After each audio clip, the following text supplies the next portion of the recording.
എൻ്റെ ബന്ധുക്കളും എൻ്റെ അയൽക്കാരുമാണ് എൻ്റെ ശത്രുക്കളെന്ന് വിശ്വസിക്കുന്ന ആളാണ് ഞാൻ. സിനിമ പറഞ്ഞാൽ മതി, നമ്പർ അറിയണ്ട.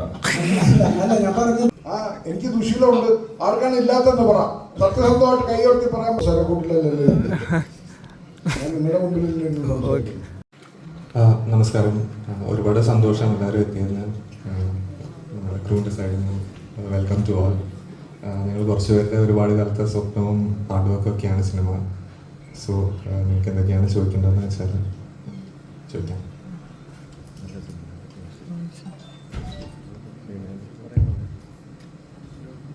നമസ്കാരം. ഡയറക്ടർ തന്നെയാണ്. നോർമലി ഇതിൻ്റെ ട്രെയിലർ കണ്ടപ്പോൾ തന്നെ ഏകദേശം ഒരു പ്ലോട്ട് കിട്ടിയത് നമ്മുടെ നാട്ടിൽ നടക്കുന്ന ഒരുപാട് ഇൻസിഡൻസ് റിലേറ്റ് ചെയ്യാൻ വരുന്ന ഒരു പ്ലോട്ടാണ്. സ്വത്ത് തർക്കവും അങ്ങനത്തെ ഒരുപാട്. എന്താണ് ഇങ്ങനൊരു പ്ലോട്ട് എടുക്കാൻ ഒരു തീം, ഇങ്ങനെ ഒരു 3 പേരെ ഒത്തു ചേർക്കാനുള്ള ഒരു ഇൻസ്പിറേഷൻ ഉണ്ടായിരുന്നു? തീം എന്ന് പറഞ്ഞാൽ അങ്ങനെ ഈ ഒരു പർട്ടിക്കുലർ സ്വത്ത് തർക്കമോ അല്ലെങ്കിൽ അത് പറയുന്ന കഥയിൽ അല്ലായിരുന്നു എൻ്റെ സ്റ്റാർട്ടിങ് പോയിന്റ്. ഒരു സ്പേസ് ആയിരുന്നു. ഞാൻ എൻ്റെ ചെറുപ്പകാലം കുറച്ച് കാലം ചിലവഴിച്ചത് കോഴിക്കോട് അടുത്തുള്ള കൊയിലാണ്ടി എന്ന് പറഞ്ഞ സ്ഥലത്തായിരുന്നു. ആ സ്പേസാണ് ആദ്യം മനസ്സിലേക്ക് വന്നത്. പിന്നെ അതിലേക്ക് കുറച്ച് ക്യാരക്ടേഴ്സ് വരുന്നു. അവരുടെ ഒരു ഇൻട്രാക്ഷനിലൂടെ രൂപപ്പെട്ട് വന്ന ഒരു കഥയാണത്. ജോയിച്ചേട്ടാ, ഇപ്പം നല്ല രീതിയിൽ റെസ്പോൺസ്, നമ്മളൊരു നല്ല ആക്ഷൻ കണ്ടിട്ടുണ്ട്, വില്ലൻ രീതിയിൽ കണ്ടിട്ടുണ്ട്. ഒരു പക്കാ സീരീസ് ആയിട്ട് ഒരു ഡ്രാമാറ്റിക് മോഡിലൊരു കഥാപാത്രമായിട്ട് തോന്നിയ ട്രെയിലർ കണ്ടപ്പോൾ ശരിക്കും എന്താണ് കഥാപാത്രം, എന്താണ്, എങ്ങനെയാണ് ക്യാരക്ടറിന്റെ സ്വഭാവം, എങ്ങനെയാണ്? നമുക്ക് എല്ലാവർക്കും റിലേറ്റ് ചെയ്യുന്ന അല്ലെങ്കിൽ നമ്മളുടെ ചുറ്റുപാടുകളിൽ കണ്ടിട്ടുള്ള ആൾക്കാരാണ് ഈ സിനിമയിലെ എല്ലാ കഥാപാത്രങ്ങളും. നമുക്ക് ഭയങ്കരമായിട്ട് റിലേറ്റ് ചെയ്യും. പിന്നെ ശരൺ ഗംഭീര ഡയറക്ടറാണ്. അദ്ദേഹം പഠിച്ച് അത് എന്താ പറയുക, ജിയോ ബേബിയാണ് എൻ്റെ അടുത്ത് ആദ്യമായിട്ട് പറയുന്നത്, ഇങ്ങനെ നല്ലൊരു കഥയുണ്ട് എന്നോടൊന്ന് കേൾക്കണം എന്നൊക്കെ പറഞ്ഞിട്ട്. ഞാൻ പുള്ളിമട എന്നുള്ള സിനിമ ചെയ്യുന്ന സമയത്ത് ശരൺ വന്ന് സംസാരിക്കുകയും കേട്ട സമയത്ത് തന്നെ ധാരണയുണ്ടല്ലോ, ഒരു ഡയറക്ടറുടെ ധാരണ, അത് വളരെ കൃത്യതയുള്ള ആളാണ് ശരൺ. അതുപോലെ തന്നെ ഞാൻ സിനിമയുടെ ഫസ്റ്റ് കട്ട് കണ്ടതുമാണ്. അപ്പം നല്ല നല്ല രസമായിട്ടുള്ള സിനിമയാണ്. ഏറ്റവും പ്രധാനം അത് നമുക്ക് മനസ്സിലാവും സിനിമ നമ്മുടെ അടുത്തുള്ള ആൾക്കാരാണല്ലോ എന്നുള്ളത്. മലഞ്ചേട്ടൻ്റെ ആയാലും സുരാജിൻ്റെ ആയാലും ഈ കോഴിശ്ശേരിയും തോമസും ഗാർഗി എല്ലാം. അപ്പോൾ ഇപ്പം ഞങ്ങളിപ്പോൾ കാപ്പി പിടിച്ചുകൊണ്ടിരിക്കുമ്പോൾ രാഹുൽ രാജ് അവിടെ നിന്ന് പറഞ്ഞുകൊണ്ടിരുന്നത് മുഴുവൻ ഇതേ കാര്യങ്ങളാണ്, ഓരോ സീനെ കുറിച്ചിട്ടൊക്കെയായിരുന്നു. അതാണ് നമുക്ക് കിട്ടുന്ന ഏറ്റവും വലിയ സന്തോഷം. ആ കഥ കേട്ടപ്പോൾ എന്തായിരുന്നു തോന്നിയത്, അതുപോലെ അതിൽ ഭംഗിയായിട്ട് ചെയ്യാൻ ശരണിന് പറ്റി. വെറുതെ പറയുന്നല്ല, ഞാൻ നല്ല നല്ല സിനിമയത് കലക്കമാണ്. കൺഗ്രാജുലേഷൻസ് ശരൺ. ചേട്ടാ, ഇപ്പോൾ നോർമലി തിയേറ്ററിൽ ഇപ്പോൾ ഇതെന്ന് പറഞ്ഞാൽ ഓവർ മാസ് പടങ്ങൾ അല്ലെങ്കിൽ കോമഡി പടങ്ങൾ, ത്രില്ലർ ജോണേഴ്സ് ഒക്കെയാണ് ഇറങ്ങിക്കൊണ്ടിരിക്കുന്നത്. ഇപ്പോൾ ശരിക്കും ഡ്രാമ സീരീസിലുള്ള പടങ്ങൾ മിസ് ചെയ്തുകൊണ്ടിരിക്കുകയാണ്.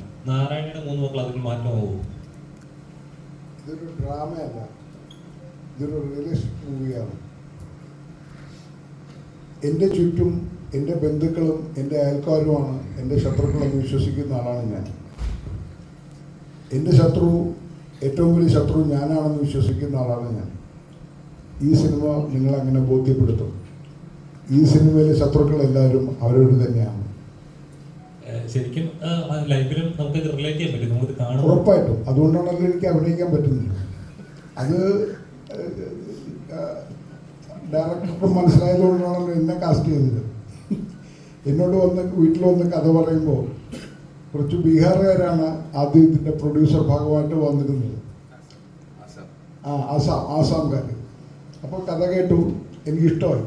കാരണം ഞാൻ അവിടെ ഒരു വലിയ മതിൽ കെട്ടിയിട്ടുണ്ട്. ആ മതിലിൻ്റെ അകത്ത് എൻ്റെ ബന്ധുക്കളെ ആൾക്കാരും ഞാൻ കയറ്റാറില്ല. കാരണം അവരെന്നെ ശത്രുക്കളായി കാണുന്നു. ഞാനൊന്ന് വളർന്നു പോയി എന്നെ അസൂയ കൊണ്ട്. അപ്പോൾ ഞാനൊരു വലിയ മതിൽ കെട്ടാൻ തീരുമാനിച്ചു, ഒരു ജയിൽ കെട്ടാൻ തീരുമാനിച്ചു. ആ ജയിലിൻ്റെ കഥയാണ് എന്നോട് വന്ന് ഈ നമ്മുടെ സുഹൃത്ത് പറഞ്ഞത്. ഞാൻ അപ്പം തന്നെ സമ്മതിച്ചു. ഈ ജോബി എന്ന് പറഞ്ഞ പ്രൊഡ്യൂസർ പിന്നെയാണ് വരുന്നത്. ഈ ജോബി എന്ന് പറയുന്ന വാക്കിൻ്റെ അർത്ഥം എന്താണെന്ന് അറിയാവോ? ബൈബിളിൽ സൺ ഓഫ് ജോബ് എന്ന് പറയും. അർത്ഥം എന്താണെന്നറിയോ? സ്നേഹിതൻ, ദൈവത്താൽ അനുഗ്രഹിക്കപ്പെട്ടവൻ. ഈ സിനിമ അങ്ങനെ ദൈവത്താൽ അനുഗ്രഹിക്കപ്പെടട്ടെ എന്ന് ആശംസിക്കുന്നു.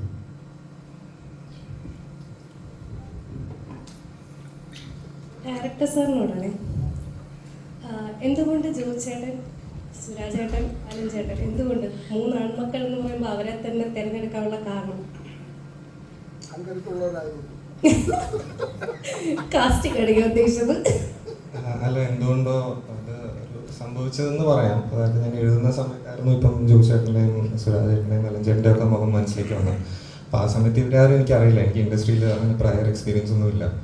അപ്പം ഇവരുടെ അടുത്ത് എത്തിപ്പെടാൻ പറ്റുന്നു, ഇവരുടെ അടുത്ത് കഥ പറയാൻ പറ്റുന്നുള്ള പ്രതീക്ഷയൊന്നും ഉണ്ടായിരുന്നില്ല. അതൊരു റൈറ്റേഴ്സ് ഫ്രീഡം, നമ്മളൊരു എഴുത്തുകാരൻ്റെ സ്വാതന്ത്ര്യം എന്ന നിലയിലായിരുന്നു ഞാൻ കണ്ടത്.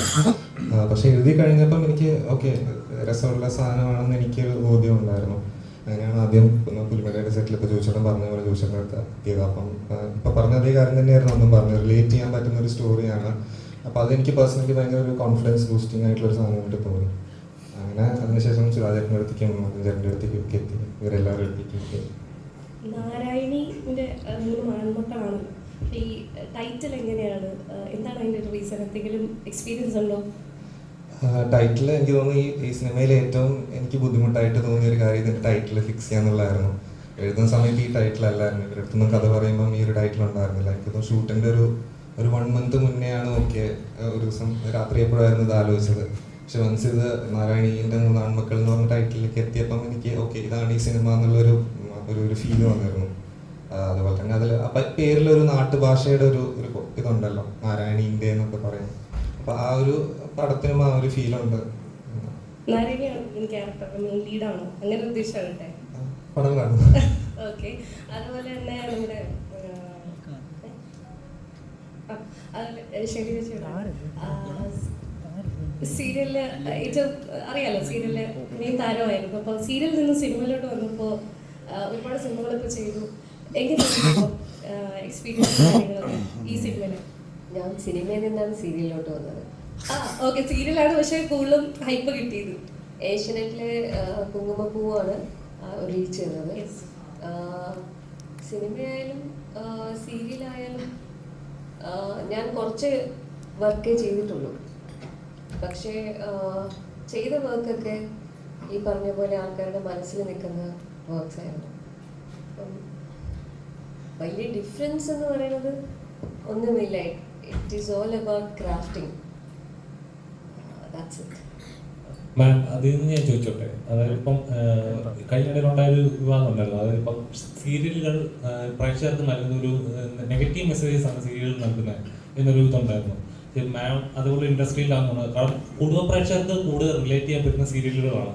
അപ്പോൾ കാണുമ്പോൾ പെട്ടെന്ന് കാണുകയും അടുത്ത് വരികയും സെൽഫിയൊക്കെ എടുക്കുകയും ആ കഥാപാത്രമായി തന്നെ പേര് വിളിക്കുകയൊക്കെ ചെയ്യുന്ന ഒരുപാട് ഇൻസിഡൻസ് ഉണ്ട്. പക്ഷേ ഇപ്പോൾ എന്ന് പറഞ്ഞാൽ ഇപ്പോഴത്തെ സീരിയലുകൾ അല്ലെങ്കിൽ ഇപ്പോൾ ടെലിവിഷനിൽ കാണിക്കുന്ന പരമ്പരകൾ നെഗറ്റീവ് മെസ്സേജസ് ആണ് കൊടുക്കുന്നത്, അല്ലെങ്കിൽ ഒരു റിയാലിറ്റി ആയിട്ട് ഒട്ടും കണക്ട് ചെയ്യാൻ പറ്റാത്ത, എനിക്ക് അങ്ങനെ ഫീൽ ചെയ്തിട്ടുണ്ടോ? ഞാൻ സീരിയൽ വർക്ക് ചെയ്യുമ്പോൾ തന്നെ എനിക്കത് ഫീൽ ചെയ്തിട്ടുണ്ട്.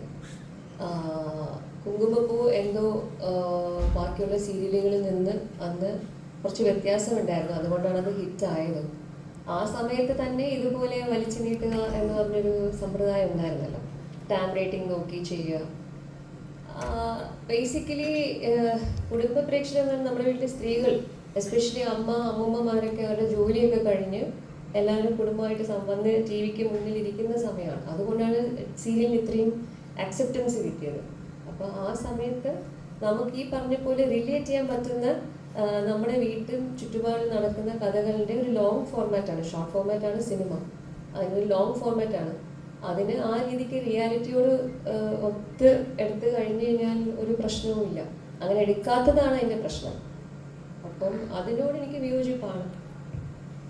ചോദിച്ചേട്ടാ, ആദ്യത്തെ ഡയറക്ഷൻ തന്നെ തോമസും ഗാർഗിയും ഇവര് ഞങ്ങളുടെ ഒപ്പം തന്നെ വളരെ ഇമ്പോർട്ടൻ്റ് ആയിട്ടുള്ള ക്യാരക്ടേഴ്സ് ചെയ്ത 2 ആക്ടേഴ്സാണ്. തോമസിനെ എല്ലാവർക്കും അറിയാം, ഗാർഗീനെ അറിയുന്നതായിരിക്കണം. മലയാള സിനിമയിൽ നിൽക്കാൻ പോകുന്ന ആർട്ടിസ്റ്റാണ്. അപ്പോൾ ഗാർഗി ഡ്രാമ സ്കൂൾ പ്രോഡക്റ്റ് ആണ്. She is A very good theatre artist. Thomas bro, എങ്ങനെ ഉണ്ടായിരുന്നു എക്സ്പീരിയൻസ്?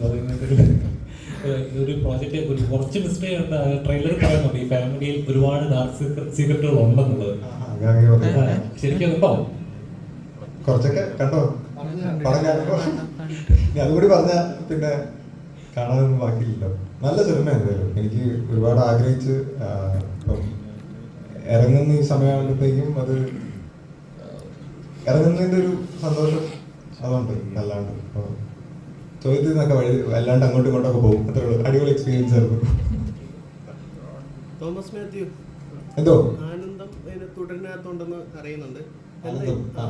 ഇത്ര വലിയൊരു ഗ്യാപ്പ് ഞാൻ കുറേ ഉണ്ട് പറയാൻ. ഇത് 8 വർഷത്തെ കഥയുണ്ട്. അപ്പം അത് ഞാൻ പല ഇന്റർവ്യൂവിലും പറഞ്ഞ് കുറേ സ്റ്റക്കായി പോയി. കാരണം ഇത് അങ്ങനെ പെട്ടെന്ന് ഒരു വരികയും പറയാൻ പറ്റില്ല. എല്ലാവർക്കും ഉള്ള പോലെ കുറേ സ്ട്രഗിൾ. അപ്പം നല്ലൊരു സിനിമ ചെയ്യണം എന്നുള്ളതിൻ്റെ ഓട്ടം.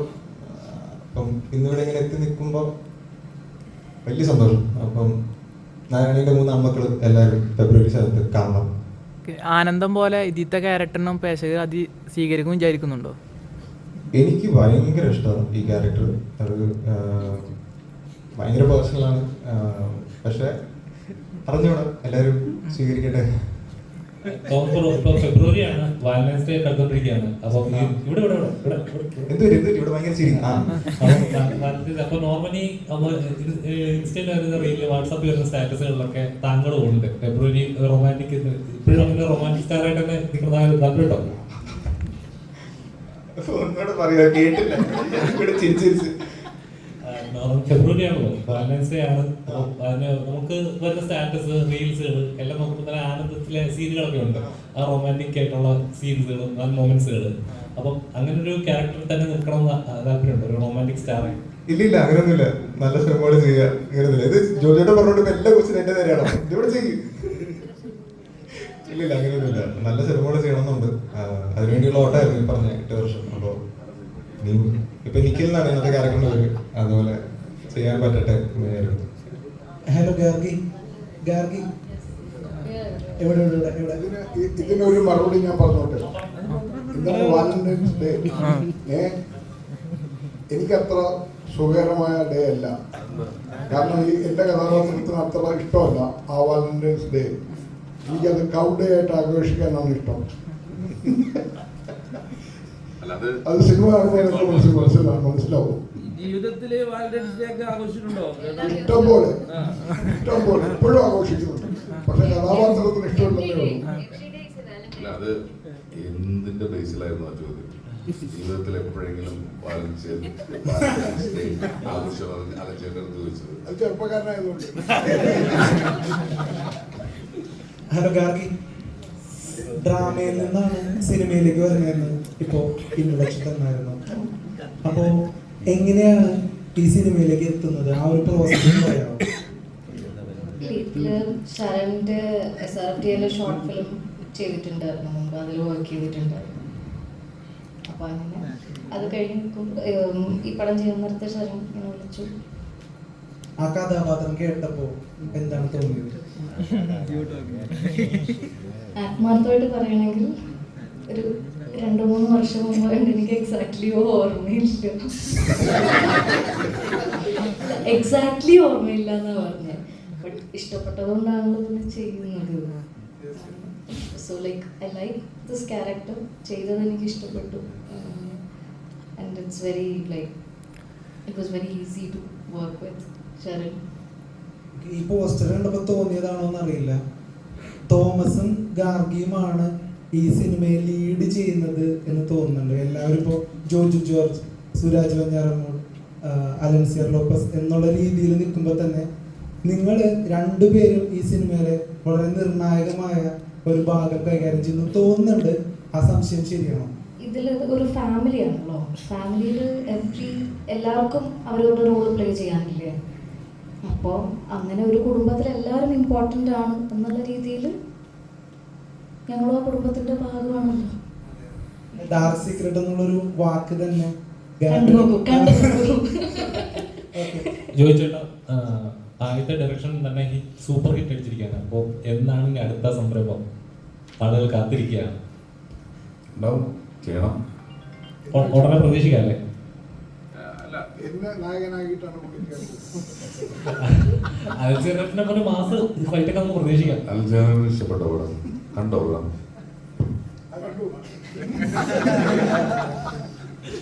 ചെയ്യാൻ പോകുന്നതും ആക്ഷൻ തന്നെയായിരിക്കും.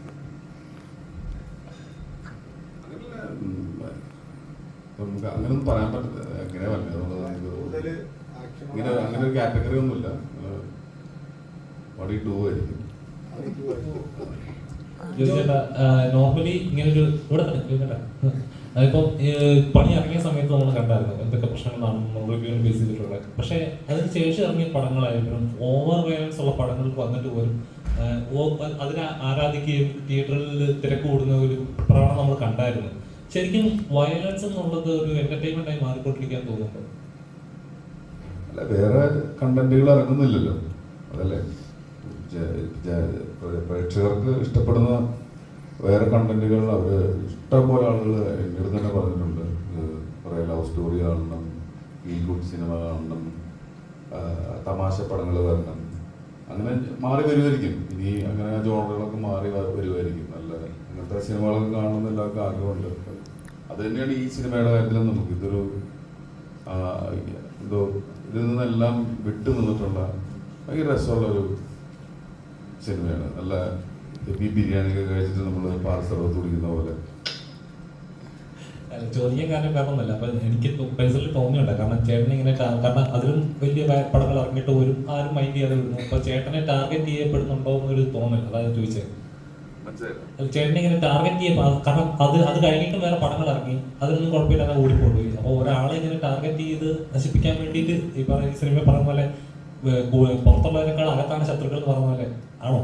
ചോദ്യം കഴിഞ്ഞിട്ട് ഞാൻ 2 കണ്ണുനീരിടുന്നു, 2 ഡയലോഗ് പറയുന്നു, റീല് 1 മില്യൺ.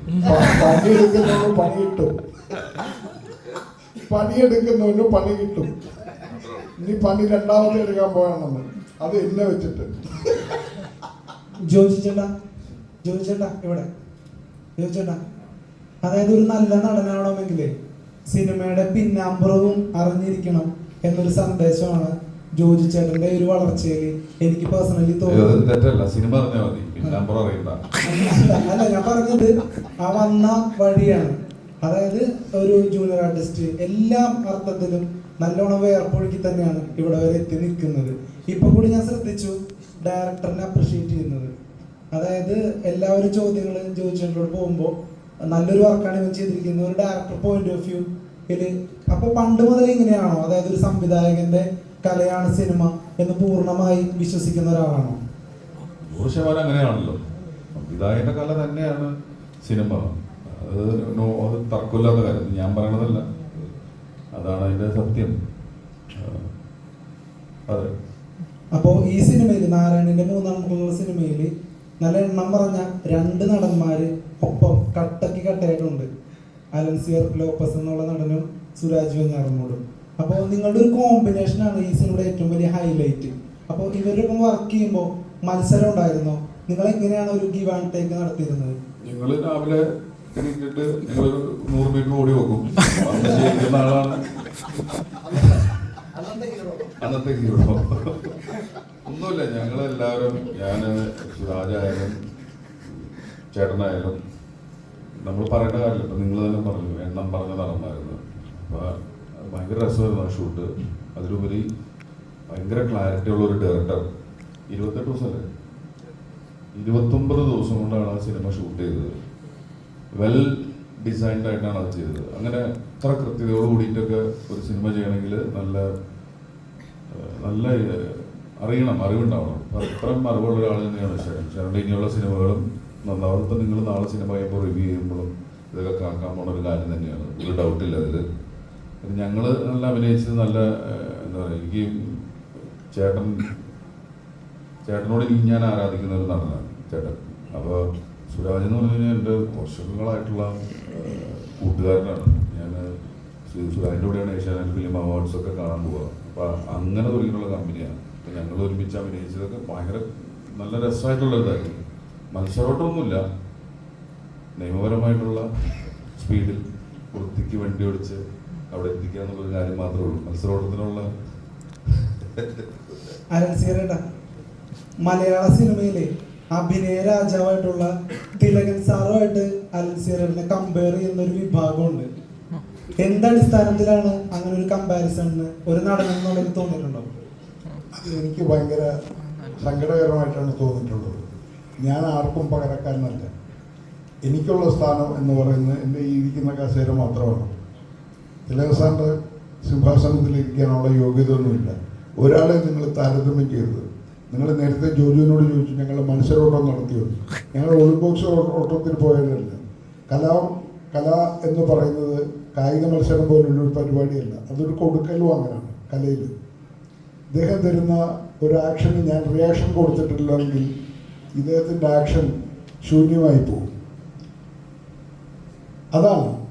അത് പരസ്പര സ്നേഹമാണ്. ഞങ്ങൾ ശത്രുക്കളായിട്ട് അഭിനയിക്കുമ്പോൾ പോലും പാരസ്പര്യമുള്ള സ്നേഹത്തോടു കൂടിയാണ് അത് പങ്കുവയ്ക്കുന്നത്. അവിടെയാണ് നിങ്ങൾ അത് ആസ്വദിക്കുന്നതും ഞങ്ങളുടെ ശത്രുത നിങ്ങൾ മനസ്സിലാക്കുന്നത്. അത് ഞങ്ങളുടെ അഭിനയമാണ്. അല്ലാതെ കായിക ഓട്ടത്തിൽ നേരത്തെ ജോജു പറഞ്ഞതുപോലെ ഓടിത്തോൽപ്പിക്കാനോ ആരെയും തോൽപ്പിക്കാനും ഞങ്ങൾ ആരും മത്സരിക്കാറില്ല. അങ്ങനെ ഒരു മത്സരം ഞങ്ങളുടെ ഈ സിനിമയിലോ എൻ്റെ ജീവിതത്തിലോ ഞാൻ ഉണ്ടാക്കിയിട്ടില്ല. ഞങ്ങൾ ആരും ഉണ്ടാക്കിയിട്ടില്ല എന്നാണ് എൻ്റെ വിശ്വാസം. അത് മമ്മൂക്കയായാലും ലാലേട്ടനായാലും എല്ലാവരും.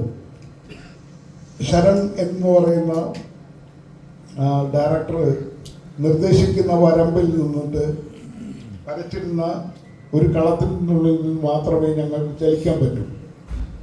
അദ്ദേഹത്തിനൊരു ഐഡിയ ഉണ്ടാവും.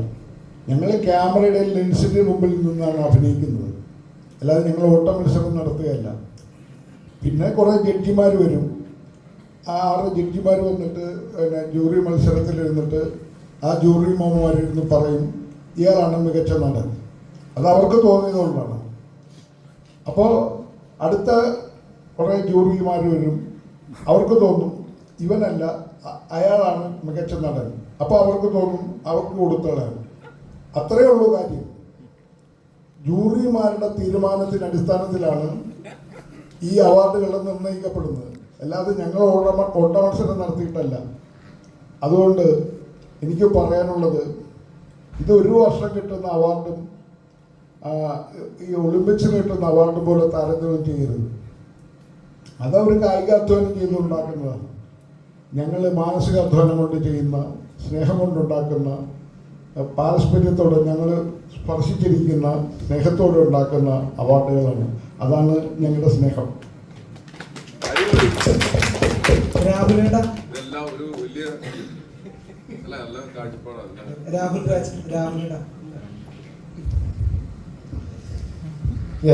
രാഹുലേട്ടന്റെ ഗാനങ്ങളിലൂടെയാണ് എന്തായാലും ഈ സിനിമ കുറെ കൂടി ഹൃദയത്തിലേക്ക് റിലീസിന് മുമ്പേക്ക് എത്തിയിരിക്കുന്നത്. അപ്പോൾ ഗാനങ്ങളുടെ ഒരു ഇമ്പോർട്ടൻസ് ഈ സിനിമയിൽ എത്രത്തോളം ഉണ്ടെന്ന് പറയാമോ? ഇതില് ഗാനങ്ങളെന്ന് നമുക്ക് വേറിട്ട് നിർത്താൻ പറ്റാത്ത രീതിയിലാണ്. സ്ക്രിപ്റ്റിൽ തന്നെ ഒരു ഉദാഹരണം പറയുകയാണെങ്കിൽ, ഇപ്പോൾ ലാസ്റ്റ് ഇറങ്ങിയ പാട്ട് വിരൽ തൊടുന്ന് പറഞ്ഞിട്ടുള്ള ഒരു പാട്ട്. ആ പാട്ടിന് മുമ്പ് ഒരു സിറ്റുവേഷനിൽ മറ്റൊരു ഗസൽ, ഒരു ഫേമസ് ഗസലിനെ പറ്റി പറയുന്നുണ്ട്, ക്യാരക്ടേഴ്സ് തമ്മിൽ. അപ്പോൾ ആ ഗസല്, പക്ഷെ നമുക്ക് ശരണ ആഗ്രഹം ആ ഗസൽ ഉപയോഗിക്കാൻ പറ്റുമോ എന്നായിരുന്നു. പക്ഷേ അത് നമുക്ക് ഉപയോഗിക്കാൻ പറ്റില്ല, കാരണം അത് അത്ര ഫേമസ് ആയിട്ടുള്ളൊരു ഗസലാണ്. അപ്പോൾ നമ്മൾ ചർച്ചയിലൂടെ ഓക്കെ, അപ്പോൾ ആ സംസാരത്തിന് ശേഷം അതേ രാഗത്തിൽ ഒരു ഗസലിന് തോന്നിപ്പിക്കുന്ന, അതേസമയം വളരെ നേർത്തതായിട്ട് ഒട്ടും ആ നറേറ്റീവിനെ ഡിസ്റ്റർബ് ചെയ്യാത്തൊരു ഗാനം അവിടെ നമുക്ക് ആഡ് ചെയ്യാം. അങ്ങനെയാണ് ഇതിലെ പ്രോസസ്സ്. ഓരോ പാട്ടും കയറി ഇറങ്ങി വരികയും അത് it's part of the narrative. അല്ലാണ്ട് ഗാനം പ്രത്യേകം. പക്ഷെ നമ്മൾ ഓഫ് കോഴ്സ് നമ്മൾ ഉണ്ടാക്കുമ്പോൾ വി മേക്ക് എ സോങ്, ഒരു സ്റ്റാൻഡ് അലോൺ എൻറ്റിറ്റി പോലെ ഉണ്ടാക്കി. പക്ഷെ എന്നാലും ഈ സ്ക്രിപ്റ്റിൽ തന്നെ എൻ്റെ ഫസ്റ്റ് നറേഷനിൽ തന്നെ പാട്ടുകൾ ഇന്ന രീതിയിലൊരു സാധനം ഇവിടെ ഉണ്ടാവും. അത് കൃത്യമായിട്ട് അടയാളപ്പെടുത്തിയിട്ടുണ്ടായിരുന്നു. അപ്പോൾ ഈ പറഞ്ഞ ആദ്യമായിട്ട് ശരൺ എൻ്റെ അടുത്ത് എത്തുന്നത് ഇതുപോലെ ജിയോ ബേബിയുടെ കറുത്ത കൈകൾ തന്നെയാണ് അതിന് പിന്നിൽ. ജിയോ ബേബിയുടെ ഡിക്സൺ ചേട്ടൻ രണ്ടുപേരും കൂടെയാണ്. ഇങ്ങനെ ഒരു പയ്യനുണ്ട്, ഒരു ഭയങ്കര സംഭവമാണ്. കോളേജിലൊക്കെ വലിയ റാഗൊക്കെ മേടിച്ചു, റാഗ് ഉണ്ടാവും. അപ്പോൾ കഥ കേൾക്കണം എന്ന് പറഞ്ഞിട്ട് വന്നത്. അപ്പോൾ ഇതുപോലെ ആ ഫസ്റ്റ് നറേഷനിൽ തന്നെ he had a entire idea of the whole movie. ഞാൻ ചോദിച്ചു, ഇത്രയും ഈ പറയുന്ന ആളുകളൊക്കെ ഈ സിനിമയിൽ ഉണ്ടാവും ഒരുമിച്ച്? എല്ലാം ഓക്കെയാണ്. എല്ലാവരും ഈ സ്ക്രിപ്റ്റ് കേട്ടിട്ട് അവരുടെ ക്യാരക്ടേഴ്സിൻ്റെ ഈച്ച് ക്യാരക്ടർ എന്ത് ചെയ്യണം എന്നുള്ളതിനെ പറ്റി ഉറപ്പുണ്ടായ രീതിയിലാണ് അവർ ഇതാകുന്നത്. അല്ലാണ്ട് nobody is A star here, everybody is A character. അപ്പോൾ അത് ഈ അതിലെ സംഗീതവും അതിലൊരു കഥാപാത്രം തന്നെയാണ്. ഞാൻ നറേറ്റീവിനെ മുന്നോട്ട് നിൽക്കുന്ന, അല്ലെങ്കിൽ ഇപ്പോൾ പറഞ്ഞ പോലെ പ്രധാന കഥാപാത്രങ്ങൾ ഇവരുടെ ആണോ എന്നൊക്കെ ചോദിച്ചാൽ ഇത് ഓരോ ക്യാരക്ടറിനെയും അടയാളപ്പെടുത്തുന്നത്. അതുപോലെ തന്നെ സംഗീതം സ്കോറിൻ്റെ ഒരു സാധനമാണെങ്കിൽ, സ്വഭാവമാണെങ്കിൽ, when the characters speak let them speak. അവിടെ നമ്മൾ ഓൾറെഡി നല്ല മലയാള ഭാഷയിൽ അവർ സംസാരിക്കുന്നുണ്ട്, എന്താ പറയേണ്ടതെന്നുള്ള കൃത്യമായി പറയുന്നുണ്ട്. അവിടെ നമ്മൾ ഇനി മ്യൂസിക് ഇട്ട് ഭയങ്കരമായിട്ട് അതിനെ അടയാളപ്പെടുത്താതെ when the characters speak let them speak. And അതിനുശേഷമുള്ള അവരുടെ റെസ്പോൺസിനാണ് ഒരുപക്ഷെ സംഗീതം വരേണ്ടത്. അങ്ങനെയൊക്കെയുള്ളൊരു നല്ലൊരു എന്നെ സംബന്ധിച്ചോളം കുറേ കമേഴ്ഷ്യൽ സിനിമകൾ ചെയ്തുകൊണ്ടിരിക്കുന്നതിൻ്റെ ഇടയിൽ ഇങ്ങനൊരു ഇത് കമേഴ്ഷ്യൽ, ഇത് definitely it's A commercially viable movie itself. പക്ഷേ ഒരു നല്ല സിനിമ ചെയ്തു എന്നുള്ളൊരു സമാധാനമാണ്. പണ്ട് എനിക്ക് ഇതേ സമാധാനം കിട്ടിയത് ഋതു എന്ന് പറഞ്ഞൊരു സിനിമ ചെയ്ത സമയത്ത് ഇങ്ങനൊരു എനിക്കൊരു വാവ് മൊമെന്റ് ഉണ്ടായിട്ടുണ്ട്. അതുപോലെ തന്നെ ഒരു ഈക്വലി വാവ് മൊമെന്റ് എന്ന് വേണമെങ്കിൽ പറയാം. Thank you Sharan. ഡയറക്ടറിനോടാണേ, അത് ഞാനൊരു ആർട്ടിക്കിൾ വായിച്ചിരുന്നു. അതിനകത്ത് ജോയിച്ചേട്ടൻ സ്പീച്ച്ലെസ് ആക്കിയിരുന്നു എന്ന് ഞാൻ വായിച്ചിരുന്നു. ഒരു സീൻ കഴിഞ്ഞ് എല്ലാവരും മിണ്ടാതെയായി, അത്രയ്ക്ക് performance. So this is your first movie, so how was the experience with ജോയിച്ചേട്ടൻ? ആ ആർട്ടിക്കിളിൽ പറഞ്ഞ കാര്യം തന്നെയായിരുന്നു. പടത്തിൻ്റെ സെക്കൻഡ് ഹാഫിൽ വരുന്നൊരു സീനായിരുന്നു. എനിക്ക് ഒരുപാട് ടെൻഷൻ ഉണ്ടായിരുന്നു ഇതെങ്ങനെ വരും. അങ്ങനെ എഴുതുമ്പോഴും ഭയങ്കര എഫേർട്ട് എടുത്ത് എഴുതിയൊരു സീനായിരുന്നു. എല്ലാവർക്കും അറിയുന്നുണ്ട്, ഈ സീൻ ഷൂട്ട് ചെയ്യുന്ന ദിവസത്തേക്ക് എല്ലാവരും നോക്കിയിരിക്കുകയായിരുന്നു. അപ്പോൾ സീൻ എന്താണെന്ന് ഒബ്വിയസ്ലി പറയാൻ പറ്റില്ലല്ലോ. ജസ്റ്റ് ഷൂട്ട് ചെയ്ത് കഴിഞ്ഞ് ഞാൻ കട്ട് പറഞ്ഞു. അപ്പം ആസ് എ ഡയറക്ടർ എനിക്ക് വല്ലാതെ ഇത് അപ്രീഷിയേറ്റ് ചെയ്യണമെന്നുണ്ട്. പക്ഷെ സെറ്റ് ഫുൾ സൈലൻസ് ആണ്. എനിക്കൊരു ക്ലാപ്പ് അടിക്കാൻ പോലും അവിടെ ആ ഒരു സൈലൻസ് ബ്രേക്ക് ചെയ്യരുത് എന്നുള്ളൊരു ഫീലായിരുന്നു.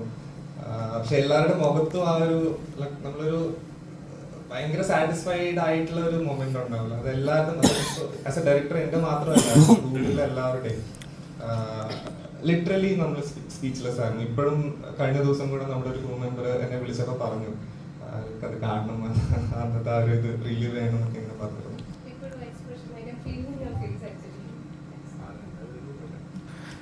ജോയിച്ചേട്ടനോട് എല്ലാവരും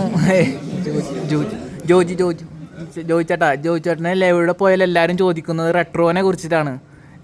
അതിൻ്റെ ഒരു ഗ്ലിംസ് വീഡിയോ വന്നിട്ടുണ്ടായിരുന്നു, അത് ഭയങ്കര ട്രെൻഡിങ് ആയിരുന്നു. എന്താണ് പറയാനുള്ളത് അതിനെ കുറിച്ചിട്ട്? അല്ലാണ്ട് എന്തെങ്കിലുമൊക്കെ ഒന്ന് പറയാനെങ്കിൽ. കാർത്തിക് സുരാജിന്റെ കൂടെ രണ്ടാമത്തെ പടത്തിലാണ്. May 1 release.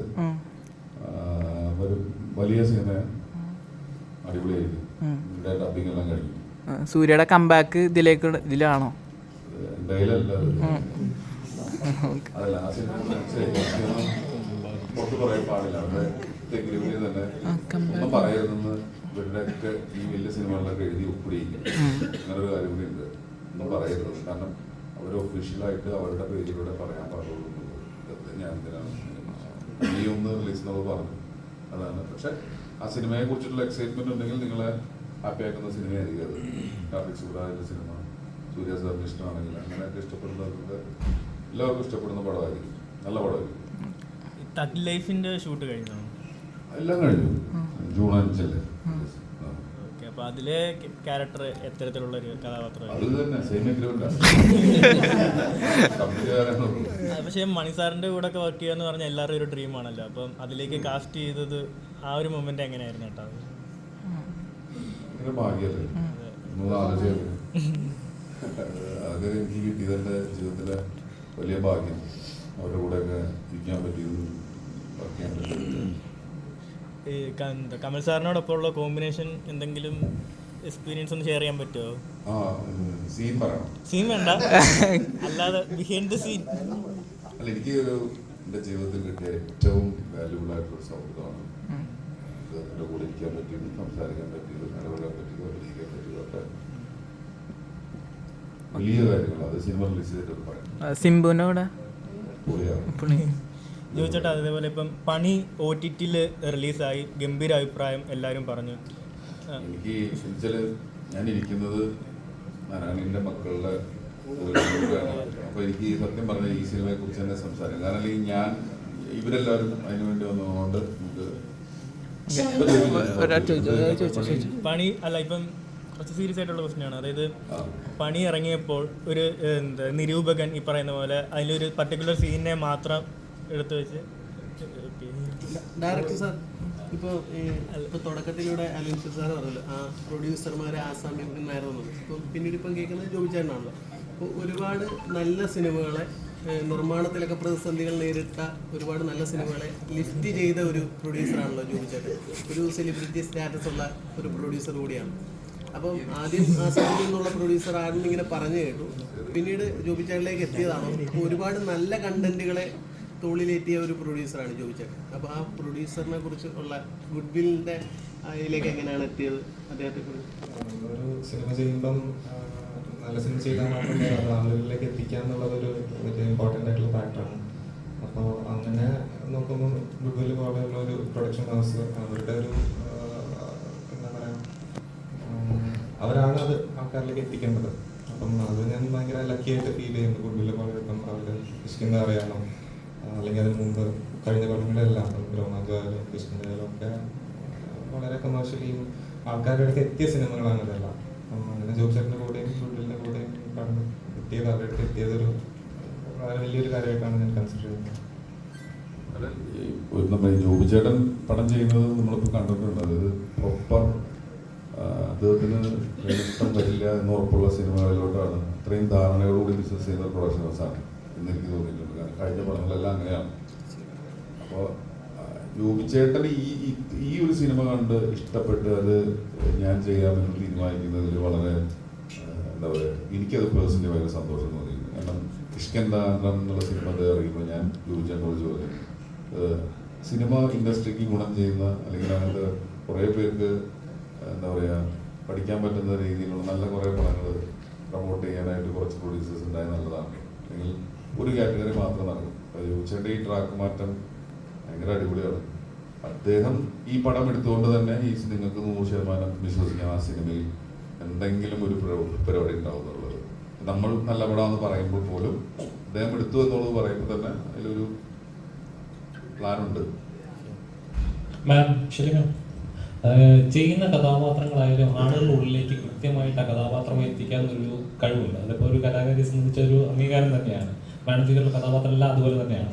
പക്ഷേ ഈ പറഞ്ഞ പോലെ മിന്നൽ മുരളിലെ കഥാപാത്രം ശരി, അതിനുശേഷം വന്ന ഭാരത സർക്കാരിലെ ഉൽപ്പന്നങ്ങളിലെ കഥാപാത്രം നല്ല റെസ്പോൺസുകൾ വന്നതാണ്. പക്ഷേ നമ്മൾ വിചാരിക്കും നല്ല കഥാപാത്രങ്ങൾ കിട്ടി മുന്നോട്ട് പോകുമ്പോൾ ഇനി കരിയർ ഇനി സെറ്റ് കഥാപാത്രങ്ങൾക്ക് വരുമെന്നുള്ളത്. ശരിക്കും മലയാളത്തിൽ അങ്ങനെ ഓഫേഴ്സ് ഉണ്ടാകുന്നത് നാരായണിയുടെ 3 മക്കളുടെ കഥാപാത്രം എത്രത്തോളം ഡീപ്പാണ്, എത്രത്തോളം പേരിലേക്ക് എത്തും? അത് പ്രേക്ഷകർ തന്നെ കണ്ടിട്ട് പറയുന്നു എത്രത്തോളം എത്തുന്നുള്ളത്. നമ്മുടെയൊക്കെ ഹോപ്പ് എന്ന് പറയുന്നത് മാക്സിമം പ്രേക്ഷകർ ഇതിനെ ഏറ്റെടുക്കാമെന്നുള്ളതാണ്. ഒരു കഥാപാത്രം ചെയ്യുമ്പോഴും അങ്ങനെ തന്നെയാണ്. 100% സിൻസിയറിറ്റിയോട് കൂടി അതിന് നമ്മൾ ലൈഫ് കൊടുക്കുകയല്ലേ, ജീവൻ കൊടുക്കുകയാണ്. അപ്പം അത് അതിൻ്റെ 100% കൊടുത്തു എന്ന് തന്നെയാണ് എൻ്റെ ഒരു വിശ്വാസം. അതിന് നിങ്ങളത് എങ്ങനെ അതിനെ അക്സെപ്റ്റ് ചെയ്യുന്നുള്ളതാണ്. ഈ തമിഴിലൊക്കെ ചെയ്യുന്നത് മാസമായിട്ട് സെക്കൻഡ് വെബ് സീരീസിലെ കഥാപാത്രമായാലും അടിപൊളിയായിട്ട് ഇങ്ങനെ ഒരു കഥാപാത്രം ആരും എക്സ്പെക്ട് ചെയ്യുന്നില്ല. മലയാളത്തിലേക്ക് വരുമ്പോൾ ഈ സ്ഥിരം സെന്റി അങ്ങനത്തെ ഒരു ഇമോഷണൽ കഥാപാത്രങ്ങൾ നിങ്ങൾ തന്നെ എനിക്ക് സെന്റി അല്ലാത്തൊരു സാധനം തരാൻ പറയൂ ബാക്കിയുള്ളവരോട്. What is this? ഒരു സ്റ്റീരിയോടിപ്പിസം എന്ന് പറഞ്ഞൊരു സാധനം ആക്കുന്നത് എല്ലാവരും ശല്യോ കരഞ്ഞോ എന്നെ വേറെ കഥാപാത്രത്തിനോട് വിളിക്കൂ. ഇതൊരു സെന്റി, ഇതിൽ ആക്ച്വലി ലുക്കും ഡിഫറെന്റ് ആണ്. ശരൺ സർ, സിനിമയുടെ പോസ്റ്ററിൽ UN 13+ എന്ന് കണ്ടിരുന്നു. അപ്പൊ എന്തുകൊണ്ടാണ് UN 13+? അല്ലെ എന്താണ് അത് അറിയാത്തവർക്ക് വേണ്ടിയിട്ടുള്ളത്? ഒരു സർട്ടിഫിക്കേഷൻ്റെ കാറ്റഗറീസ് ആണല്ലോ. യു എന്ന് പറയുന്നത് പാരന്റൽ ഗൈഡൻസോടെ കാണുന്ന, യു എന്ന് പറഞ്ഞാൽ പാരന്റൽ ഗൈഡൻസ് ഇല്ലാതെ എല്ലാവർക്കും കാണാൻ പറ്റും. ആ കാറ്റഗറീസിന്റെ ഭാഗമായിട്ട് വരുന്നത് സീൻ പറഞ്ഞു കൊടുക്കാനാണ് പറഞ്ഞത്. സീൻ പറഞ്ഞു കൊടുക്കും. മനസ്സിലായല്ലോ. എന്തെങ്കിലും ഒരു സ്പെഷ്യൽ ആയിട്ട് അങ്ങനെ ഒരു കണ്ടന്റ് ഉണ്ട്? നല്ല ചോദ്യം. ഇത്തരം ഒരു സിനിമ കാണുമ്പോൾ അങ്ങനെ ഒരു ക്ലാസിഫിക്കേഷൻ വന്നത് തന്നെ അത് ആ സിനിമയുടെ ഉള്ളിലൊരു ഡയറക്ടർ നിങ്ങൾക്ക് വേണ്ടി ഒരു സർപ്രൈസ് ഉറപ്പിച്ച് വെച്ചിട്ടുണ്ട്. ഭയങ്കര രസമുള്ളൊരു ഫ്രഷ് ആയിട്ടുള്ളൊരു പ്ലാൻ ആ പടത്തിലുണ്ട്. നാരായണൻ്റെ 3 ആൺമക്കൾ എന്ന് പറയുമ്പോൾ പോലും ആ സിനിമയുമായി ബന്ധപ്പെട്ട് അതെ USB എന്ന് പറയുന്നത് ഇദ്ദേഹം അതാ പറഞ്ഞത്, ഇദ്ദേഹം നല്ല ഡയറക്ടറാണ്, നല്ല റൈറ്ററുമാണ്. അപ്പോൾ നിങ്ങൾ കണ്ട് ആസ്വദിക്കേണ്ട ഒരു കാര്യമാണ്. ഈ മൂവിയുടെ ഒരു ഓവറോൾ ജോണർ നോക്കുമ്പോൾ ഒരു ഫീൽ ഗുഡ് എന്ന് കേൾക്കുന്നുണ്ട്. ഇപ്പോൾ താങ്കളൊരു ഡെബ്യൂ ഡയറക്ടർ എന്ന നിലയിൽ താങ്കൾ ഇതിനു മുമ്പ് പല സിനിമകളിൽ ഒരു റെഫറൻസ് എടുത്തിട്ടുണ്ടാവും. ലൈക്ക് അപ്പോൾ അങ്ങനെ നമുക്കൊരു റെഫറൻസ് എടുത്ത സിനിമകൾ നമ്മളെ കൺവിൻസ് ചെയ്ത സിനിമ ലൈക്ക് മലയാള പഴയ സിനിമകൾ കുറേ ഉണ്ടാവുമല്ലോ. അപ്പോൾ അത് ഏതാണ് താങ്കൾ ഈ ഒരു നാരായണീൻ്റെ 3 ആൺമക്കളിലേക്ക് എത്താൻ തോന്നിച്ച സിനിമകൾ ഏതായിരിക്കും? ലൈക്ക് ഇപ്പം അതിൻ്റെ ഇതാണെന്നല്ല ഞാൻ പറയുന്നത്, ബട്ട് എന്തായിരിക്കും കൺവിൻസ് ചെയ്തത് ഈ മൂവിയാണ് എനിക്ക് ഏറ്റവും കൺവിൻസ്ഡ് ആയത് ഇതിലേക്ക് എത്താൻ എന്ന് തോന്നിയത് മൂവിയാണ്? ഇല്ല, അങ്ങനെ ഒരു മൂവി ഇല്ല. ഇറ്റ്സ് യുവർ ഓൺ, ലൈക്ക് ഇത് സ്വന്തമായിട്ടുള്ള ഒരു പുതിയ സംഭവമാണ്. ഇപ്പം ജോയിച്ചേട്ടൻ പറഞ്ഞുള്ള ബിരിയാണി കഴിച്ചിട്ട് ഒരു നല്ലൊരു പാൽ സർബത്ത് കുടിക്കുന്ന ഒരു എഫക്റ്റ് കിട്ടുന്ന സാധനമാവും. അല്ല, അത് രണ്ട് ചോദ്യമായിരുന്നു. പുതിയതായിട്ടുള്ള സാധനങ്ങളിലുള്ള അവകാശവാദമൊന്നുമില്ല. പക്ഷേ അറ്റ് ദ സെയിം ടൈം അങ്ങനെ ഒരു ഫിലിമിനെ ബേസ് ചെയ്തിട്ട് അല്ലെങ്കിൽ ഇത് കണ്ടതുകൊണ്ടാണ് ഇത് വന്നതെന്നില്ല. ഞാൻ പാസ്റ്റിൽ കണ്ട എല്ലാ സിനിമകളും അതിൻ്റെ എല്ലാം എൻ്റെ ഉള്ളിൽ തന്നെ കാണുമല്ലോ. അങ്ങനെ ഒരുപാട് സിനിമകൾ എന്നെ ഇൻഫ്ലുവൻസ് ചെയ്തിട്ടുണ്ട്. ഇതിനൊരു ടേക്ക് അവേ എന്ന് പറയുന്നത് ഒരു ഫാമിലി ജോണർ മാത്രം, ഒരു ഫാമിലി ആക്സെപ്റ്റ്. ഇത് ഒരു as A writer, as A film maker എനിക്ക് പറയാനുള്ളത് ഇതൊരു ഫാമിലി ഡ്രാമ, ഒരു പക്ക ഫാമിലി ഡ്രാമയാണ്. അൽസീറയുടെ ഈ നാരായണൻ്റെ 3 ആൺമക്കൾ എന്ന് പറയുന്ന സിനിമ പോലുള്ള, ഇപ്പോൾ KG ജോർജ് സാറിൻ്റെ ഇരകൾ പോലുള്ള കുടുംബ പശ്ചാത്തലത്തിൽ തന്നെ വില്ലന്മാർ അവർ തന്നെയാണെന്ന് പറയുന്നൊരു ഇതുണ്ടല്ലോ.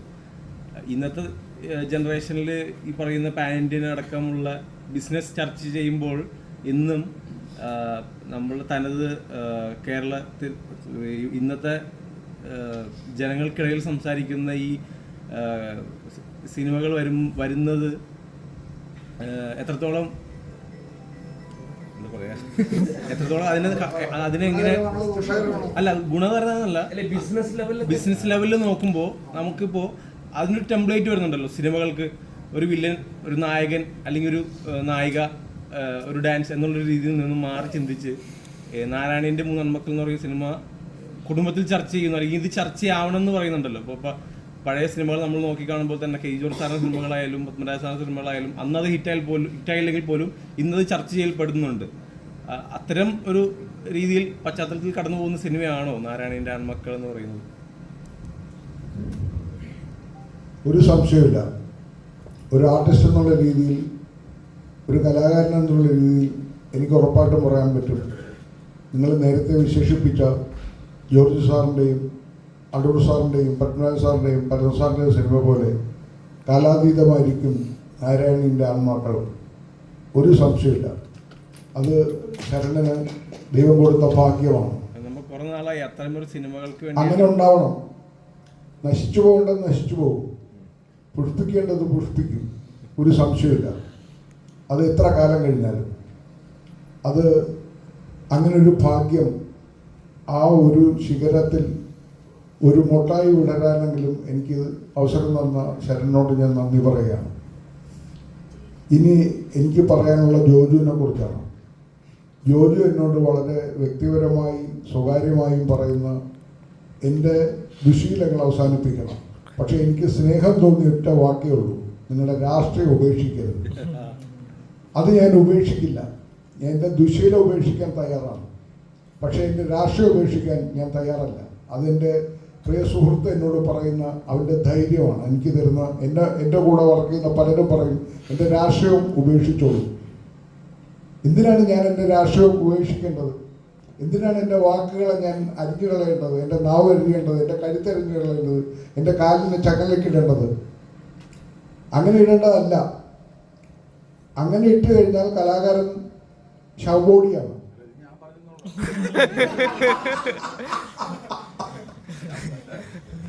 ആദ്യം പറഞ്ഞതൊക്കെ നിങ്ങൾ പറഞ്ഞത്, ബാക്കി ഞാൻ പറഞ്ഞതാണ്.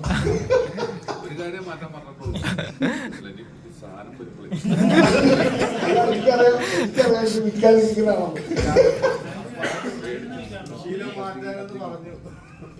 എനിക്ക് ദുശീലമുണ്ട്. ആർക്കാണ് ഇല്ലാത്തെന്ന് പറ. സത്യസന്ധമായിട്ട് കൈയോർത്തി പറയാൻ പറ്റുന്നവരോട് ഞാൻ വെല്ലുവിളിക്കുകയാണ്. എല്ലാവർക്കും ഓരോ ദേഷ്യമില്ലെങ്കിലും കാണും.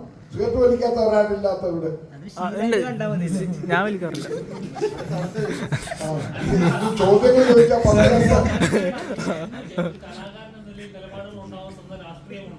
പക്ഷേ ആ രാഷ്ട്രീയം നമ്മൾ പിടിച്ചു നിൽക്കുന്ന സമയത്ത് ഒരുപാട് എതിർപ്പുകൾ ഉണ്ടാവുമല്ലോ. ആ എതിർപ്പുകളെ നേരിടുക എന്ന് പറഞ്ഞാൽ ചെറിയൊരു കാര്യമല്ല. അപ്പോൾ നേരിടുന്ന സമയത്ത് നമുക്ക് വേണ്ടപ്പെട്ട കാര്യങ്ങൾ നഷ്ടപ്പെടാം, നമുക്ക് വേണ്ടപ്പെട്ടവരുമായിട്ടുള്ള ബന്ധങ്ങൾ നഷ്ടപ്പെടാം. അതിൽ എപ്പോഴും റിഗ്രറ്റ് ഉണ്ടോ? ഞാൻ ഏറ്റവും ഇഷ്ടപ്പെടുന്ന ബൈബിളിൽ സ്നാപകയോഹന്നാനാണ്. സ്വന്തം കഴുത്തരിഞ്ഞു കഴിഞ്ഞാൽ പോലും ഞാൻ സ്നാപകയോഹന്നാനെ ആദരിക്കുന്ന ഒരുത്തരാണ്. യേശുക്രിസ്തു ഒത്തുതീർപ്പുകാരനായിരുന്നു. പത്രോസ് ഗുരുവിനെ 3 തവണ തള്ളിപ്പറഞ്ഞവനായിരുന്നു. യൂദാസ് കുറ്റബോധം കൊണ്ട് ആത്മഹത്യ ചെയ്തവനായിരുന്നു. എനിക്ക് യൂദാസിനെയാണ് ബഹുമാനം. പിന്നിൽ നിന്ന് കുത്തുന്ന മിത്രത്തെയല്ല, മുന്നിൽ നിന്ന് ആക്രമിക്കുന്ന ശത്രുവിനാണ് എനിക്കിഷ്ടം. ഇത്രേ എനിക്ക് പറയാനുള്ളൂ. അതാണ് നാരായണീൻ്റെ 3 ആൺമക്കളും പറയുന്നത്. പിന്നിൽ നിന്ന് ആക്രമിക്കുന്ന ശത്രുവിനെയല്ല, പിന്നിൽ നിന്ന് ആക്രമിക്കുന്ന മിത്രത്തെയല്ല, മുന്നിൽ നിന്ന് ആക്രമിക്കുന്ന ശത്രുവിനാണ് എനിക്കിഷ്ടം. ഒരുപാടുണ്ട്, സംശയമില്ലല്ലോ. നിങ്ങളുടെ ഈ അപ്പുറം ഇപ്പുറം ഇരിക്കുന്നവർ എത്ര ശത്രുക്കളും മിത്രങ്ങളുണ്ടെന്ന് നിങ്ങൾക്കറിയാമോ? ഇടതും വലുതും ഇരിക്കുന്നവർ ആരൊക്കെയാണ് മിത്രമാണെന്ന് ശത്രുവാണെന്ന് അറിയാമോ? ഇവിടെ നിന്ന് കുത്തുവരുമെന്ന് അറിയാമോ? ശരണിന് ഇപ്പൊ എത്ര കുത്തു കിട്ടാൻ പോണെന്ന് ദൈവത്തിനറിയാം. ഇപ്പോൾ നേരത്തെ KG ജോർജ് സാറിന്റെ പറഞ്ഞ പോലെ തന്നെ ലോഹിതദാസ് സാറാണെങ്കിലും പത്മനാഭൻ സാറാണെങ്കിലും ഈ വൈക്കം മുഹമ്മദ് ബഷീർ ആണെങ്കിലും ഒക്കെ അവരുടെ കൃതികളിലൊക്കെ ചുറ്റുപാടുകള് അവർ ജീവിച്ച ജീവിതാനുഭവങ്ങളൊക്കെയാണ് കൂടുതലായിട്ട് പ്രതിപാദിച്ചിട്ടുള്ളത്. ഇപ്പൊ MT സാർ പറഞ്ഞിട്ടുണ്ട്, എനിക്കറിയാവുന്നതാണ്, എൻ്റെ ചുറ്റുപാടുകളാണ് എൻ്റെ കഥയിലൂടെ കൂടുതലും വരിക, അതാണ് എനിക്ക് കംഫർട്ടബിൾ എന്നുള്ളത്. മറ്റൊരു ലോകം തേടി അവർ പോയിട്ടില്ല, പക്ഷെ അതിൽ തന്നെ അവർ വിസ്മയങ്ങൾ സൃഷ്ടിച്ചിട്ടുണ്ട്. ഇപ്പൊ ശരൺ സാർ ആദ്യ സിനിമയിൽ വരുമ്പോൾ തന്നെ ചുറ്റുപാടുകൾ, നമുക്ക് ചുറ്റും നടക്കുന്ന കാര്യങ്ങൾ, കുടുംബ ബന്ധങ്ങൾ, ഇതൊക്കെയാണ് പറയുന്നത്. ഒന്ന് ആലോചിച്ച് കഴിഞ്ഞാൽ ഈ മഹാരഥന്മാരുടെ പാത എന്ന് വേണമെങ്കിൽ പറയാം. ഇനിയുള്ള ഓരോ സിനിമകളും ഇങ്ങനെയൊക്കെ തന്നെ ആയിരിക്കുമോ, അതോ ഈ ജോണറിൽ നിന്നൊക്കെ ഷിഫ്റ്റ് ചെയ്യാൻ സാധ്യതയുണ്ടോ? ജോണർ ഷിഫ്റ്റ് ചെയ്യണം, വേറൊരു ഡിഫറെൻ്റ് ആയിട്ടുള്ള ചെയ്യണമെന്നാണ് ആഗ്രഹം. എന്തുകൊണ്ടാണ് ആദ്യ സിനിമ സ്വന്തം ചുറ്റുപാടുകൾ തിരഞ്ഞെടുത്തത്? അങ്ങനെ തന്നെയാണോ എല്ലാവരും ചെയ്യേണ്ടത്? സ്വന്തം ചുറ്റുപാടൊന്നുമല്ല, പക്ഷെ ഞാൻ കണ്ടതും കേട്ടതുമായിട്ടുള്ള കുറെ കാര്യങ്ങൾ എന്നെ ഇൻഫ്ലുവൻസ് ചെയ്തിട്ടുണ്ട്. ജോജി ചേട്ടാ, ഒരു ചോദ്യം കൂടി. നമ്മുടെ Jobin Jose sir Good Will എന്റർടൈൻമെന്റ്സിന്റെ ഒരുപാട് മാസ് കൊമേഴ്ഷ്യൽ സിനിമകൾ എടുക്കുന്ന ആളാണ്, പ്രത്യേകിച്ച് മമ്മൂക്ക പടങ്ങൾ. ഇപ്പോൾ രാഹുൽ രാജേട്ടനൊക്കെ ഒരുപാട് മ്യൂസിക് എടുക്കുന്നുണ്ട് കൊമേഴ്ഷ്യൽ പടങ്ങൾക്ക് വേണ്ടി.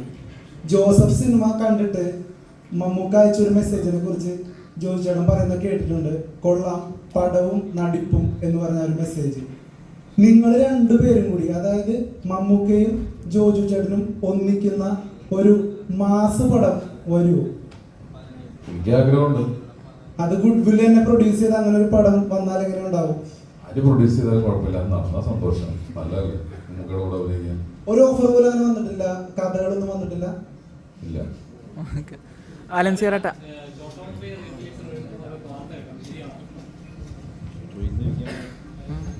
ശരിയായാൽ മതിയായിരുന്നു. കാരണം ഞാനും അത് കാത്തിരിക്കുകയാണ്. അത് പക്ഷെ എനിക്ക് തോന്നുന്നു രാജുചേട്ടൻ്റെ മകൻ അങ്ങനത്തെ ഒരു കാര്യം ഷെയർ ചെയ്തിട്ടുണ്ടെന്നാണ് എനിക്ക് അറിവ് കിട്ടിയത്. പേഴ്സണലി അറിയത്തില്ല, ബട്ട് ഹോപ്പിംഗ്. കാരണം ഇപ്പോഴും അത് ന്യൂ ഇയർ ആയിക്കഴിഞ്ഞാൽ വാസ്കോഡഗാമയൊക്കെ അല്ലെങ്കിൽ തലയുമൊക്കെ എപ്പോഴും സംസാരിക്കപ്പെടുന്നുണ്ട് എന്നുള്ളതാണ് സന്തോഷം. അപ്പോൾ റീ റിലീസ് ചെയ്യട്ടെ, അടിപൊളിയാട്ടെ. അലൻ സീറട്ട ഇവിടെ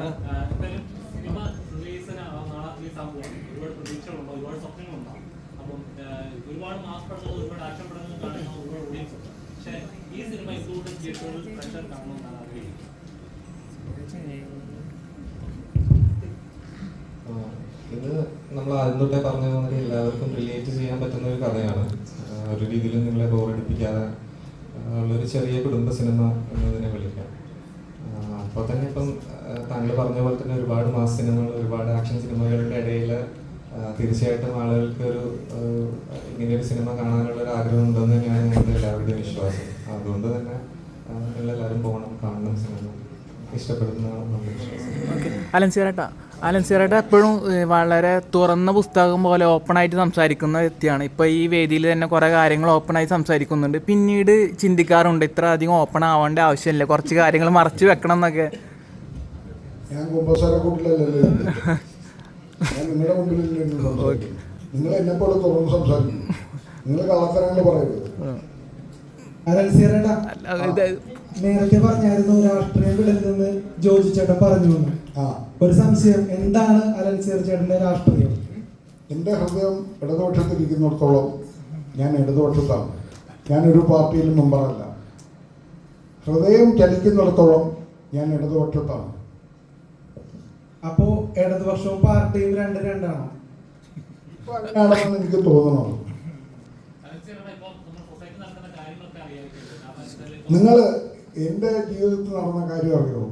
നിങ്ങൾ ഇത്രയും നേരം ജോജുവിനോട് തമിഴ് സിനിമയിൽ അഭിനയിച്ച കാര്യങ്ങളൊക്കെ ചോദിച്ചുകൊണ്ടിരുന്നു. ഞാൻ വേട്ടയിൽ അഭിനയിച്ച കാര്യം നിങ്ങൾ അറിഞ്ഞാണ്. ഞാൻ രജനീകാന്തിനോടൊപ്പവും അമിതാഭ് ബച്ചനോടൊപ്പവും ഞാൻ അഭിനയിച്ചു. എനിക്ക് മുംബൈ വരെ ടിക്കറ്റ് തന്നു. ഞാൻ സത്യസന്ധമായിട്ട് പറയുകയാണ്, തുറന്ന പുസ്തകം പോലെ പറയുകയാണ്. എനിക്കൊരു രൂപ ശമ്പളം കിട്ടിയില്ല. 5 സ്റ്റാർ ഹോട്ടലിൽ താമസം തന്നു. ഞാൻ അവിടെ ചെന്നിരുന്നിട്ട് ജഡ്ജി വേഷത്തിൽ ഇരിക്കണം. തമാശയാണ്. ഇനി തമിഴിൽ എനിക്ക് വേഷം കിട്ടും തോന്നുന്നില്ല ഇത് പറയുന്നതുകൊണ്ട്.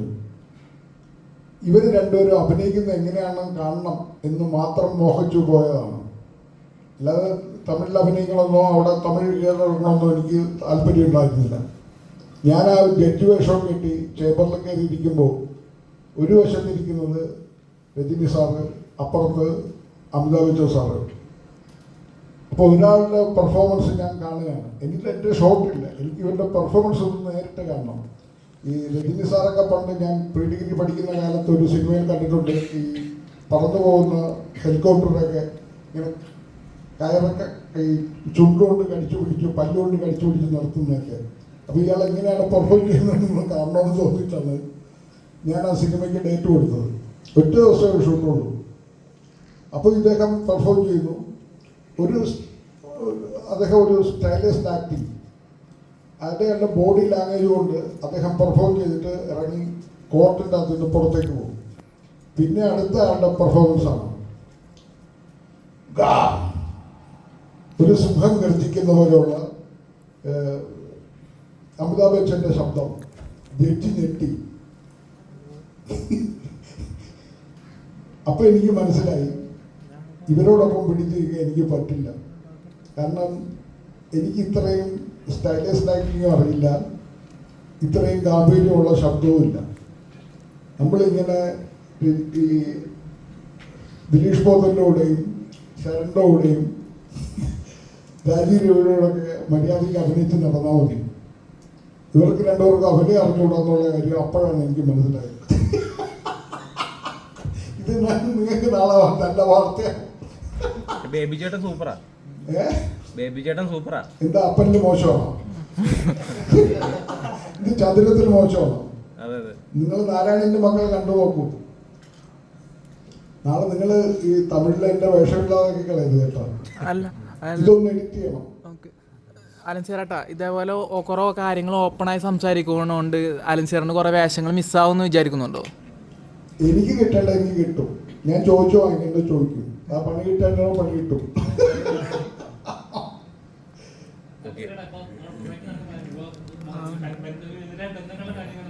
ബന്ധങ്ങൾക്ക് ഒരു വിലയില്ല. അച്ഛൻ മക്കളെ കൊല്ലുന്നു, മക്കൾ അച്ഛനെ കൊല്ലുന്നു, കമ്മുനെ കൊല്ലുന്നു, കമ്മുനെ കൊല്ലുന്നു. സോ ഒരു റിലേഷനും ഒരു വാല്യൂ ഇല്ല. ഒരു എന്താ പറയാ, അത് എന്തും ആകാം എന്നൊരു ലെവലിലേക്ക് ആയി ബന്ധം. തീർച്ചയായിട്ടും എൻ്റെ വീട്ടിൽ പോലും എൻ്റെ മക്കള് വീട്ടിൽ വന്നു കഴിഞ്ഞാൽ രണ്ടുപേരുടെയും മുറി അടച്ച് കിടക്കും. മുറി അങ്ങ് ലോക്ക് ചെയ്യും. അറ്റാച്ച്മെൻ്റ് ഇല്ല. പിന്നെ നമ്മൾ ഡിറ്റാച്ച്ഡായി. അങ്ങനെ ഒരു ലോകത്താണ് ജീവിക്കുന്നത്. ഞാൻ വളരെ പേഴ്സണലി പറയാണ്, എൻ്റെ അച്ഛൻ എൻ്റെ മക്കളെ സ്കൂളിൽ നിന്ന് വരുമ്പോൾ റോഡ് ക്രോസ് ചെയ്യാൻ ബസ്സിൽ നിന്ന് ഇറങ്ങുമ്പോൾ കാത്തു നിൽക്കും. അവരെ റോഡ് മറികടത്തി കൊണ്ടുവരാൻ. എൻ്റെ അച്ഛൻ മരിച്ചപ്പോൾ ഞാൻ കരയുന്നുണ്ട്. എൻ്റെ മക്കളുടെ കണ്ണിൽ നിന്ന് ഒരു തുള്ളി കണ്ണുനീര് പോലും വന്നില്ല. അത് കണ്ടപ്പോൾ എനിക്ക് മനസ്സിലായി എത്രയോ അകലങ്ങളിലാണ് നമ്മുടെ ജീവിതം. അത് തന്നെയാണ് നാരായണൻ്റെ മക്കളും. എത്രയോ അകലങ്ങളിലാണ് നാരായണൻ്റെ മക്കൾ. ആ കഥ കേട്ടപ്പോൾ എനിക്ക് തോന്നിയത് ഞാൻ റിലേറ്റഡ് ആയിട്ടുള്ള ഒരു സൊസൈറ്റിയെക്കുറിച്ചാണ്. അത് തന്നെയാണ് ഈ സിനിമ സംസാരിക്കുന്നത്. ഞാൻ എൻ്റെ പേഴ്സണൽ എക്സ്പീരിയൻസ് വെച്ചിട്ട് തന്നെയാണ് ഇത്രയും വ്യക്തിപരമായ ഒരു സാധനം പോലും നിങ്ങളോട് പറയുന്നത്.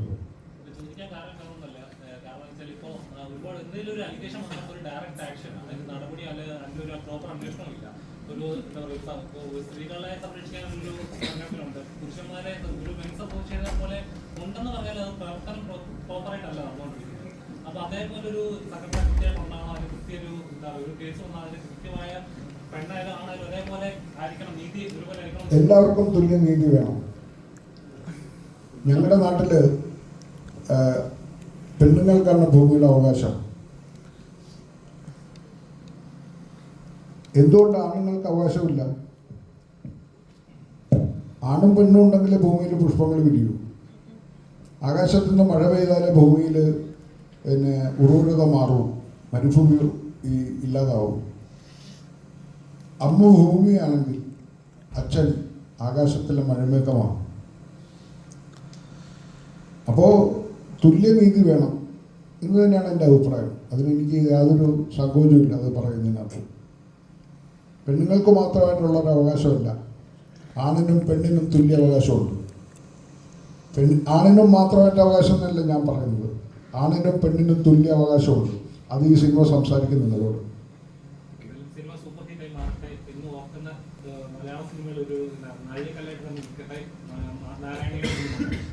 നാരായണൻ്റെ 3 ആൺമക്കൾ, നിങ്ങൾ എത്ര കാലം കഴിഞ്ഞാലും നിങ്ങളുടെ മക്കൾ ജനിച്ചാലും നാരായണൻ്റെ 3 ആൺമക്കൾ നിങ്ങൾക്ക് ഉണ്ടാവട്ടെ.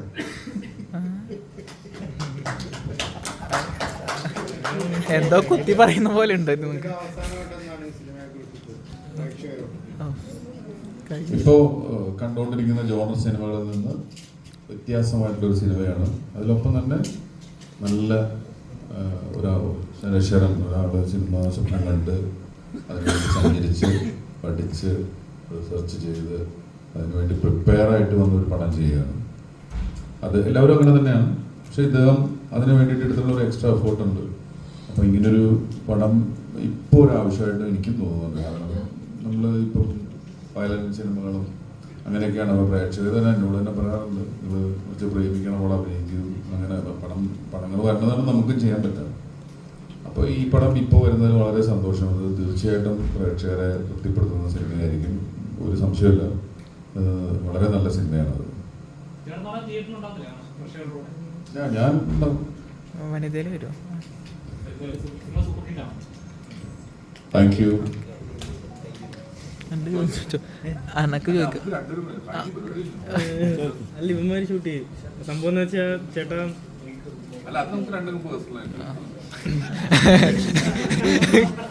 സംഭവം